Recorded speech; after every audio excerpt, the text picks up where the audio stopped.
Está escrito no Evangelho segundo Marcos, capítulo 1, versículos 22 a 25, o seguinte: Todos ficavam maravilhados com o seu ensino, porque lhes ensinava como alguém que tem autoridade e não como os mestres da lei.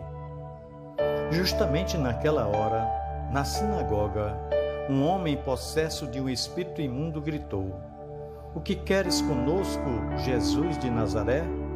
Vieste para nos destruir? Sei quem tu és, o Santo de Deus. Cale-se e saia dele, repreendeu Jesus. Meu irmão, minha irmã, estes versículos representam o que muitos estudiosos identificam e chamam no Evangelho segundo Marcos de o segredo messiânico. Sempre que sua identidade era revelada por alguém, ou poderia ser revelada, Jesus impedia ou desaconselhava fazê-lo. Na narrativa de Marcos, quando curava alguém, ele proibia que o fato fosse divulgado. Um exemplo disto está ainda no primeiro capítulo, quando Jesus cura um leproso que lhe suplica de joelhos: Se queres, pode purificar-me.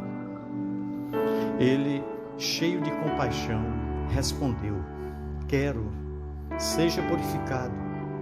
E imediatamente o homem ficou liberto da lepra, e então diz o texto: Jesus o despediu com uma severa repreensão: Não conte isso a ninguém. Está em Marcos 1,43. O que causa estranhamento é que naturalmente nos parece que o melhor seria que o homem testemunhasse e levasse todos a saberem do poder de Jesus. Esta seria uma excelente oportunidade para divulgar o Evangelho. É como pensamos. O segredo messiânico nos Evangelhos sempre me leva a pensar sobre nossos caminhos e os caminhos de Deus, que segundo o texto de Isaías 55, especialmente no versículo 8, diz que são bem diferentes, são mais altos do que os nossos.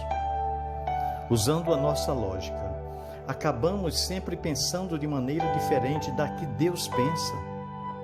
Nossa coerência, nosso bom senso, tudo isso pode ser que sejam incoerência e insensatez aos olhos de Deus. Eis porque nossos julgamentos são tão perigosos. O sacerdote Eli julgou Ana como sendo uma mulher embriagada, quando na verdade era uma mulher quebrantada. Isso está em 1 Samuel, capítulo 1, versículos 13 a 15. O profeta Natã, lá em 1 Crônicas 17, de 1 a 4, apressadamente aprovou os planos do rei Davi de edificar um templo a Deus, mas não era essa a vontade divina, e precisou voltar e dizer ao rei que não poderia fazê-lo. Os discípulos pensaram em destruir uma vila de samaritanos, impediram alguns de expulsar demônios em nome de Jesus, e acharam que a mulher que ungiu os pés de Jesus estava fazendo algo impróprio. Em todas essas ocasiões, estavam errados aos olhos de Jesus. Porque Jesus repetidamente impede demônios de expor sua identidade e manda que pessoas que experimentaram seu poder guardem o seu segredo, revelando uma estratégia estranhamente oposta à que naturalmente adotaríamos. O reino de Deus veio a nós, está entre nós, mas é e sempre será um mistério. Para crescermos no conhecimento e no seguimento a Cristo neste reino, de modo a sermos sinais deste reino, mais ajuda um coração quebrantado que um coração empolgado. É a humildade e não a autoconfiança que nos ajuda a acertar.